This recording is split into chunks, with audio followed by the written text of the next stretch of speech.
1년 전 큰 불이 났던 원주 중앙시장. 상인들의 불조심이 생활화됐다지만 전통시장 특유의 구조 때문에 화재 위험 요소는 여전했습니다. 평창 송어축제를 찾은 외국인이 크게 늘었습니다.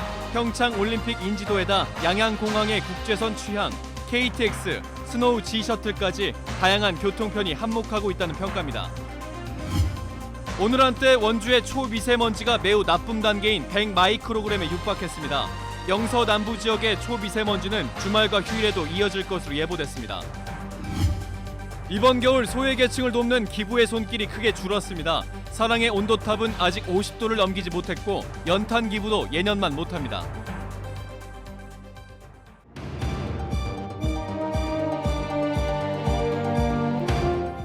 안녕하십니까? 뉴스데스크 원주입니다.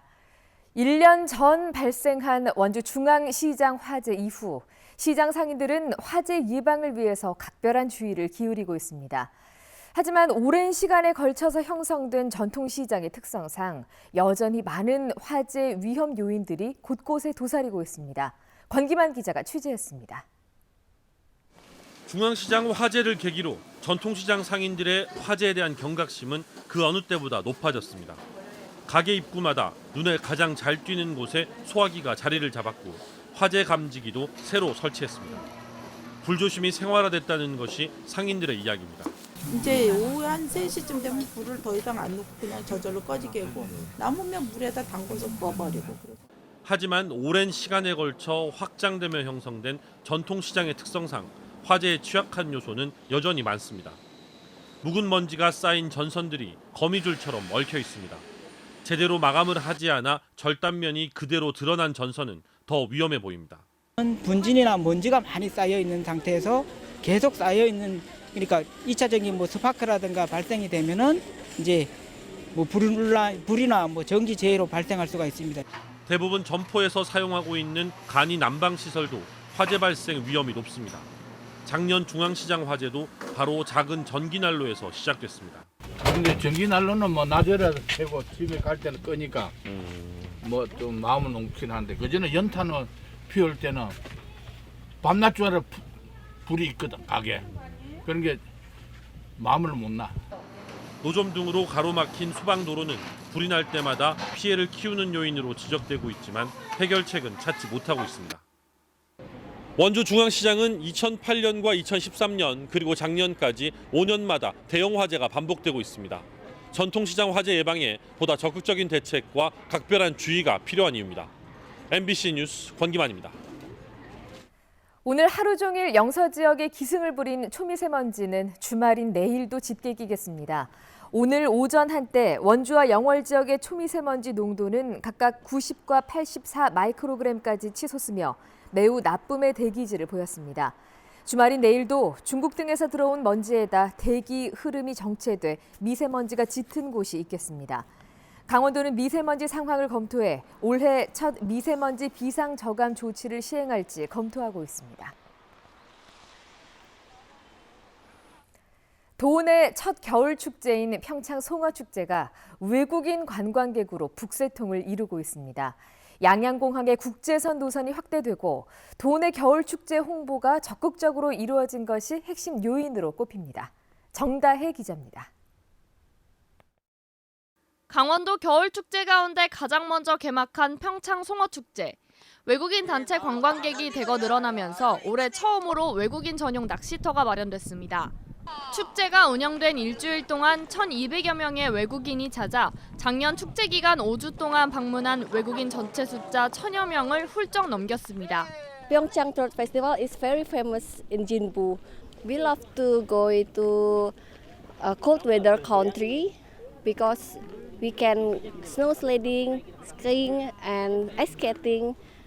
Because we are from hot country. 오는 6일에는 말레이시아에서 단체 관광객 300명이 방문하는 등 작년 대비 외국인 관광객이 3배 이상 증가했습니다. 그러니까 동남아 관광객들이 있고요. 그러니까 싱가포르, 홍콩, 그다음에 중국을 중심으로 1월 중에 3만 명 정도가 방문하기로. 사드 제재 이후 처음으로 지난해 11월부터 양양공항이 항저우와 닝보를 오가는 항공편을 일주일에 8편씩 운항하는 데다 타이베이를 오가는 항공편도 지난달부터 매일 1회씩 운항되고 있습니다. 평창 올림픽의 인지도를 활용해 해외 여행사와 미디어 관계자 등을 초청해 진행한 팸 투어도 효과를 보고 있습니다. 서울과 도내 축제장을 왕복 $5에 이용할 수 있는 스노우 G셔틀 버스가 운영되기 시작한 것도 한몫하고 있습니다. 평창 올림픽의 인지도에 KTX와 양양공항 등 다양한 교통편까지 제공되면서 강원도 겨울축제가 외국인을 불러들이기 시작했습니다. MBC 뉴스 정다혜입니다. 이번 겨울 소외계층을 돕는 기부의 손길이 크게 줄어들었습니다. 연탄은행 기부가 크게 줄었고 사랑의 온도탑은 아직도 50도를 밑돌고 있습니다. 배연환 기자가 전해드립니다. 강원도 사회복지 공동모금회는 지난해 11월 20일부터 모금 캠페인에 들어갔습니다. 이달 말까지 102억 8,200만 원을 모으는 게 목표입니다. 현재 모금액은 48억 원으로 사랑의 온도탑 나눔 온도는 46.7도에 불과합니다. 지난해 같은 기간에 비해 10도 이상 나눔 온도가 낮습니다. 남은 기간을 감안하면 9년 연속 이어온 목표 달성이 올해는 실패할 가능성이 큽니다. 사랑의 온도탑이라든지 연중 모금액이 작년에 미치지 못하는 상황이어서 걱정이 되는 시기이고요. 이 일을 많이 하기 위해서 저희가 소액 정기 기부라든지 아니면 중소액의 기업 기부를 참여를 높이기 위해서 노력하고 있습니다. 소외계층의 난방을 책임지는 연탄 기부도 올겨울 들어 크게 줄어든 상태입니다. 강릉 연탄은행의 경우 이번 겨울 들어 현재까지 15만 장이 기부됐는데 지난해 같은 기간보다 30% 줄어들었습니다. 기부금이 적은 데다가 자원봉사는 봉사자들도 없어서 배달을 좀 못하고 있는 이러한 실정입니다.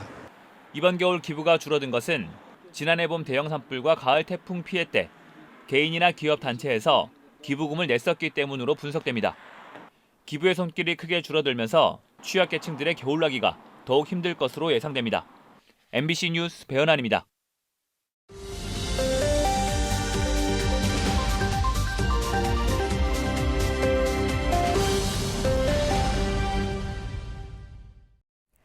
다음은 희망 2020 나눔 캠페인에 성금을 보내주신 분들입니다.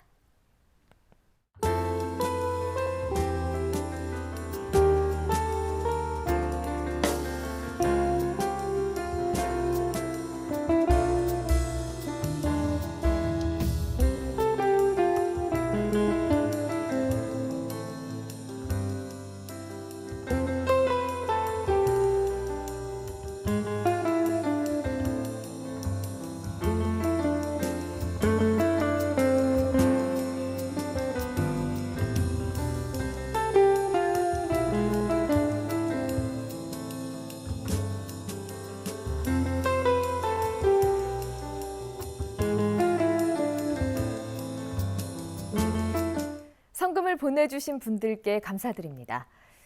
원주 상공회의소가 주최한 신년 인사회가 오늘 호텔 인터블고에서 열렸습니다.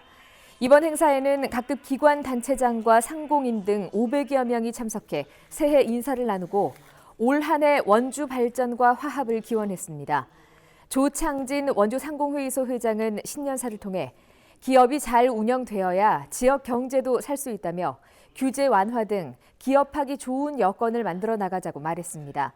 한편 오늘 행사장에는 4.15 총선을 앞둔 예비 후보자와 입지자들도 대거 참석해 얼굴 알리기에 나섰습니다. 도내 건설업체 4곳이 주택법을 위반해서 행정처분을 받았습니다.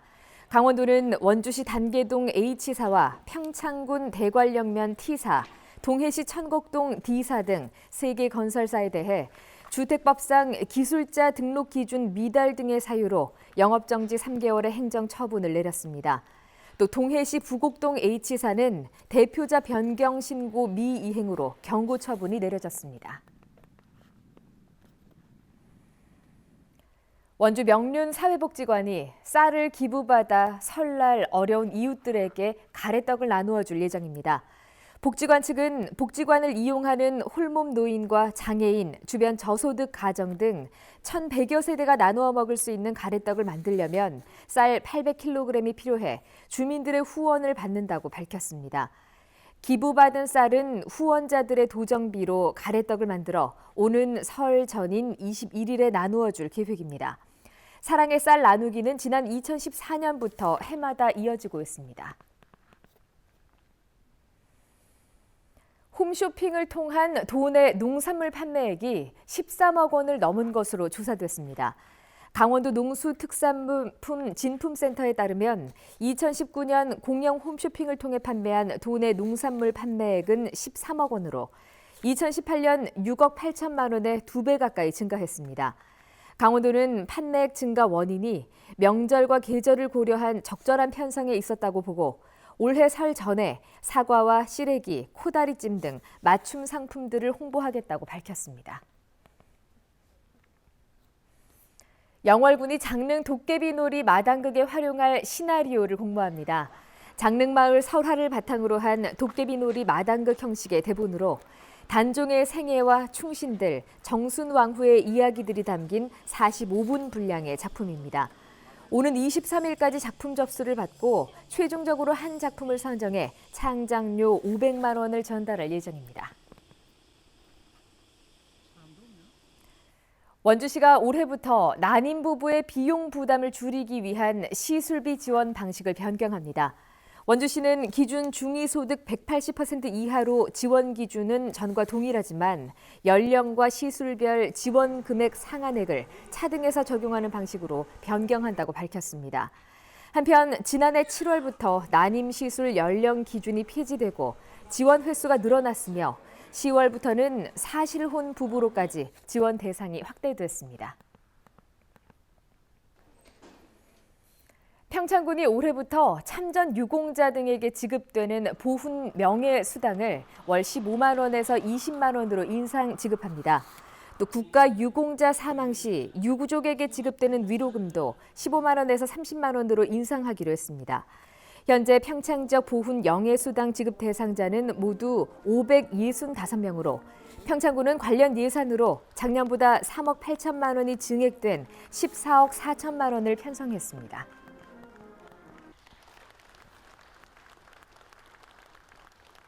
뉴스데스크 원주를 마칩니다. 고맙습니다.